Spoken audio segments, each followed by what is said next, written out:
The annals of military history are rife with accounts of agony and misery, but few of these accounts can compare to the brutality and exploitation that was meted out to an estimated 200,000 young women, who were known as comfort women. During World War II, the military of Japan subjected these women to a life of sexual servitude against their will. Let's delve into the horrible situations they had to go through. Examining this matter in light of its historical setting will help us get a better grasp on the scope of the problem. At the beginning of the 1930s, the Imperial Japanese Army established a system of sexual slavery. Under this system, vulnerable women from occupied regions in Asia, including China, Korea, the Philippines, and other areas, were forced into prostitution. These ladies were subjected to unspeakable atrocities after being kidnapped, enticed with bogus assurances of work, or otherwise taken against their wills. The only way for us to properly comprehend the extent of the anguish that these women have gone through is through hearing their own tales. Permit me to relate to you some of the horrible situations that have been described by survivors who have summoned the bravery to speak up about what they have been through. The legacy of the issue around comfort women continues to have repercussions up to this day. The struggle of the survivors for justice and acknowledgement has captured the attention of people all over the world, which has sparked discussions about historical accountability and reparations. Let's discuss the aftermath of this tragedy and the ongoing challenges that the victims confront. The scandalous practice of using women as comfort women caused widespread outrage and catalyzed a rise in awareness on a global scale. Advocacy groups, activists, and survivors themselves have been diligently campaigning for the Japanese government to recognize their experiences, apologize for their actions, and make compensation. In this section, we explore the key milestones that have been reached in the struggle for justice. On the 14th of August, 1945, World War II came to an end.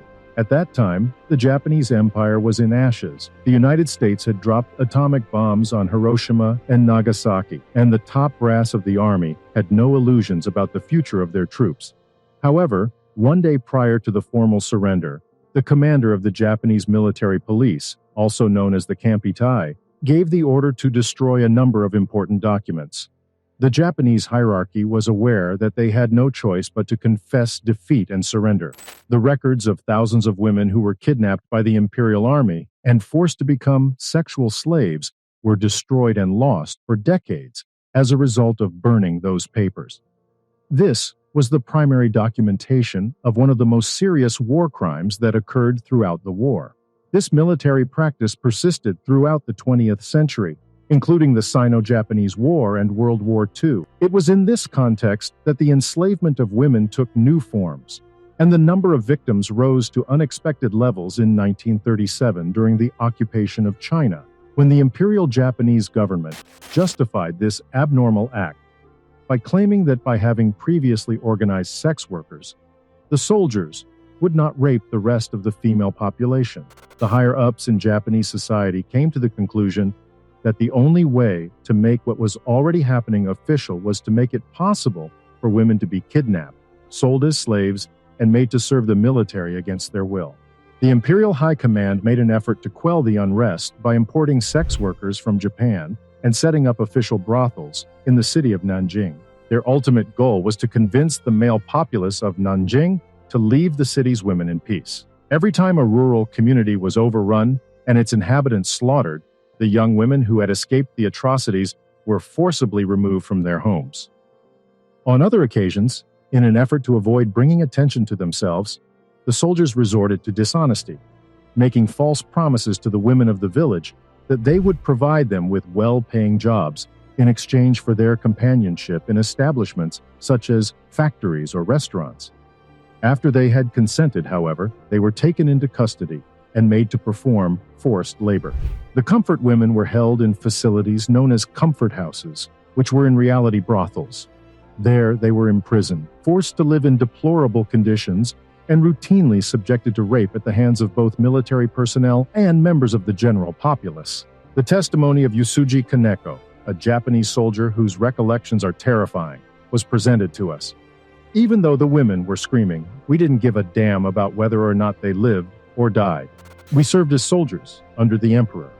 despite the fact that the authorities had regulated the service and established that they were required to take breaks. The proprietors of the brothels routinely disobeyed these regulations over the course of the same day. The beginning of a normal day for slaves consisted of being roused from sleep and compelled to get ready to tend to the troops as soon as possible. They had to comply with an 8-hour workday during which they were subject to the whims of the Japanese troops. This was one of the requirements placed upon them. A slave may have to meet with as many as 80 different individuals, and each of these men may beat or humiliate the slave. Even instructions on how to pick a prostitute were provided to Japanese soldiers so that they might stay away from the prostitution trade. On the other hand, it is essential to keep in mind that the enslaved women were not only Asian women, but also European women. These women, who for a variety of reasons resided in the countries that were seized by the Japanese army, suffered the same fate as the other enslaved women and got any sexually transmitted illness that was prevalent at the time. Blonde, blue-eyed females were especially desired by soldiers. Therefore, Dutch women living in Indonesia were one of the soldiers' prime targets. Dutch women were also one of the soldiers' primary objectives. Leo Kassin is a Korean woman who was forced into servitude after being kidnapped when she was just 15 years old. In her testimony, she described the experience of living in comfort houses as follows. It was like a slaughterhouse, but not for animals, but for humans. Horrible things were done there. They said they were going to kill me. They beat and kicked me constantly. They went so far as to brandish a knife near me and say that they would finish me off on several occasions. She desired to flee from that hell, but her attempts were fruitless. She was always caught and subjected to brutal beatings, to the point where she was rendered sterile and lost her hearing in addition to her teeth. The vast majority of surviving slaves became infertile as a result of psychological trauma or physical assault, and some were forcibly sterilized. Lee wanted to flee, but her attempts were fruitless. She was always caught and subjected to brutal beatings, while others, if they became pregnant or were injected with the chemical 606, which is a drug that induces abortions, in August 1945, one day before they officially surrendered, the Japanese authorities ordered the destruction of all documentation related to the comfort women in order to erase the evidence of their crimes.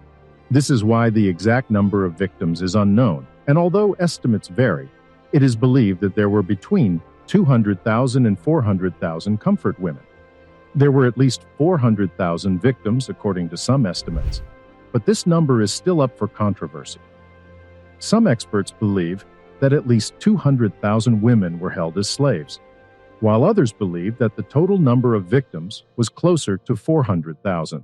On the other hand, it is well documented that survivors had to struggle with post-traumatic stress, and the fact that they did not have access to any professional care after the war drove many of them to take their own lives. The Japanese government was compelled to hold a trial when dozens of victims came forward to testify about what had taken place. Nonetheless, only 11 officers were found guilty of the charges. The vast majority of sex slaves perished during World War II, either as a result of the deplorable living conditions in which they were held or at the hands of the soldiers who owned them. In your opinion, what kind of retribution or punishment ought to have been meted out to those who were responsible for the enslavement of women? Share your thoughts with us in the space below designated for comments. Thanks for watching. Bye.